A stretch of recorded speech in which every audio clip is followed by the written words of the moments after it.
Well, the only other thing I was wondering about is, and I think I've sort of got an answer, but I noticed that I'm not as unconditionally aligned as I'd like to be. And I am affected sometimes by other people. If there's some negativity, it affects me. And I dip. And so... Say that in a different way. I'm focused in a world of variety. And sometimes by my observation, I focus for a long enough period of time that my guidance system lets me know that I'm taking a little bit of a vibrational dip. Always an advantage in that, because there's always a clarification that comes from it. But my intention is to catch it in the earlier subtle stages, so that I have more control over how I feel within the conditions. Because, we're speaking for you, I don't want to withdraw from situations in order to maintain vibration. I want to learn to maintain vibration in all situations. Right. Otherwise, you're running and hiding from situations or from people or from subjects. Yes. And then your world gets smaller and narrower rather than broader and more expanded. You don't want to train yourself to a sensitivity that means run and hide. You want to train yourself to a sensitivity that means align. Align. There isn't anything that your inner being doesn't have the ability to look at and stay in alignment about. And the same is true of you.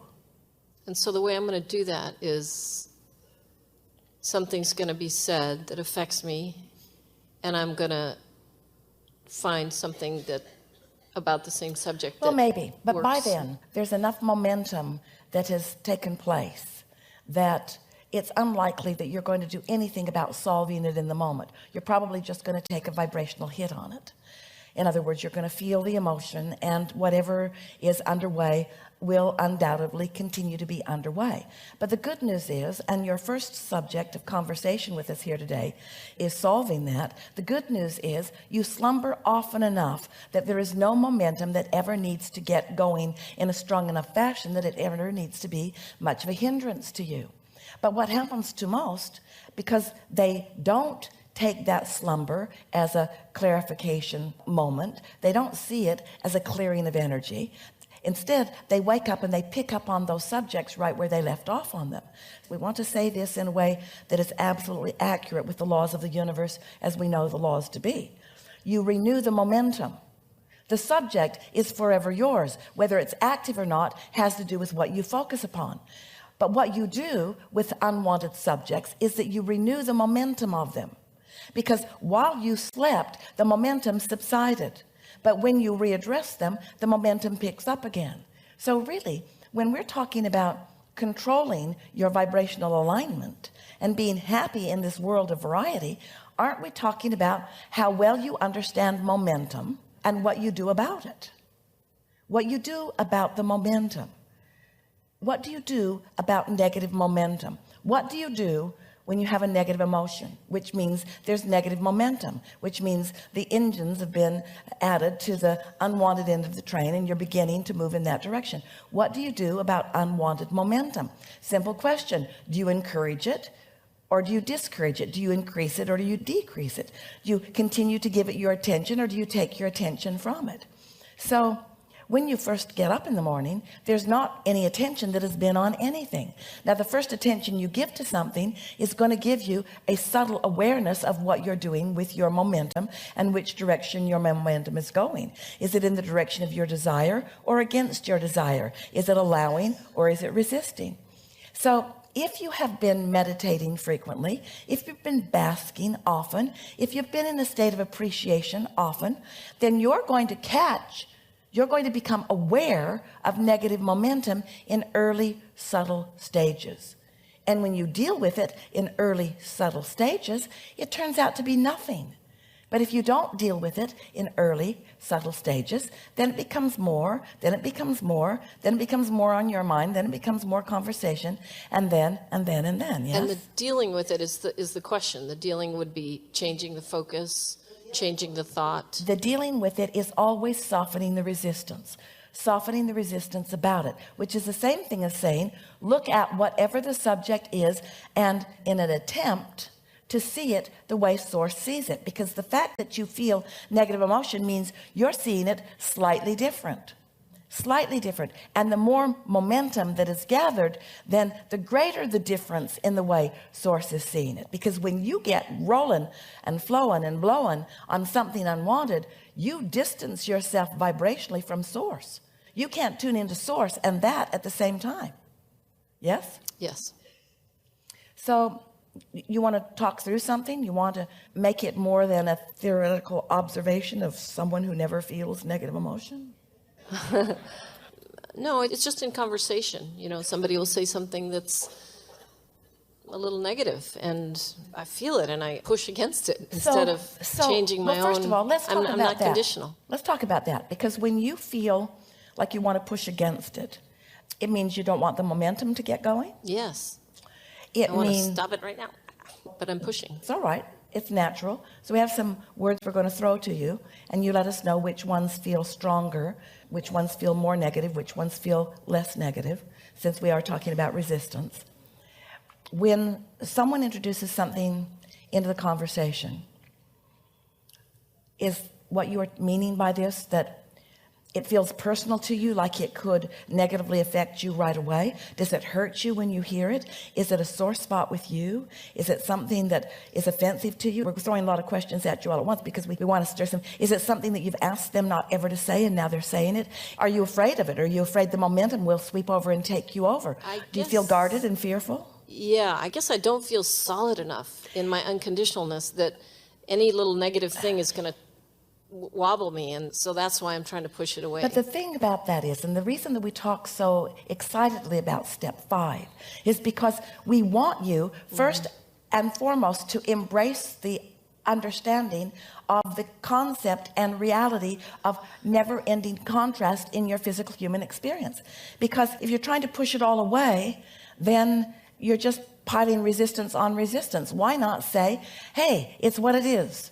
It's what it is, and it's what we chose, and it's how we think, and it's how we contour, and it's how we decide, and it's a good thing. And the fact that somebody else thinks something that I don't agree with or says something that I don't agree with certainly is no risk to me in this huge environment where contrast of all variety must be understood and allowed and even embraced conceptually. We're not saying that you should embrace pieces of contrast and say you like something that you don't like or promote something that you don't promote, but we want you to stop fearing contrast. This matters a lot. Being afraid of contrast makes you afraid of life. Being afraid of contrast makes you not accepting why you're here in this environment where contrast exists. We want you to laugh about contrast and be interested about contrast and allow yourself to have conversations about variety in order to help you decide what you want.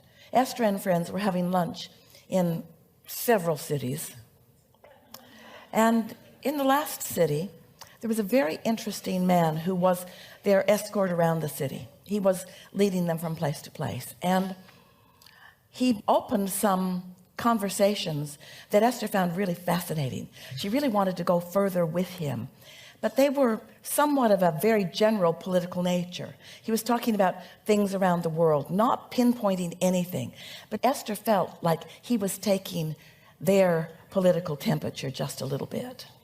And Esther was fascinated to watch how carefully he maneuvered as to not get anything going in a direction where there would be offense taken, but wanted to say enough to find out who these very interesting people were. And Esther wanted to find out who this very interesting person was as well. You see, there's a big world full of lots of thinkers that have knowledge that will expand your knowledge. And further, the combination of what they know and the combination of what you know is the best of all of the worlds, you see.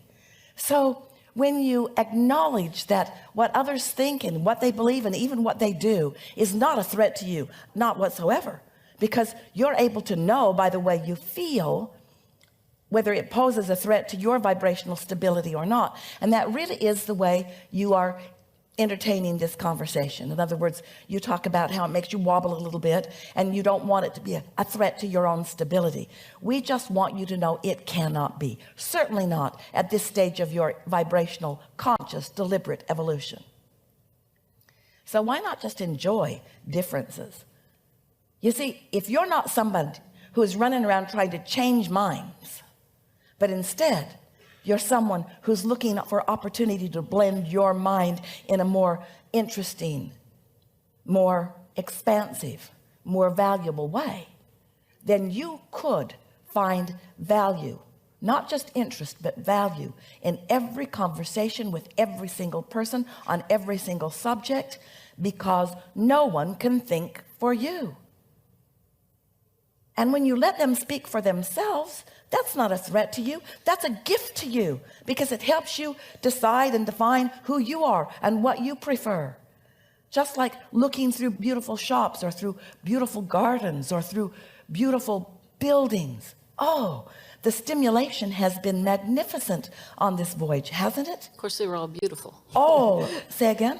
They were all beautiful in the examples you just said, you know, beautiful buildings, beautiful gardens, beautiful. Oh, there were streets with trash in them. There was garbage everywhere. There were some streets where you held your nose when you walked on them. There was some food that didn't taste as good as some other food. There was some service that was excellent and some service that was slow. You've had variety all along the way. But out of it, you've had mostly an expansive experience. Esther said, oh, I just love this stimulation. I've seen things that I've known about, but now I've seen them, I feel different about them.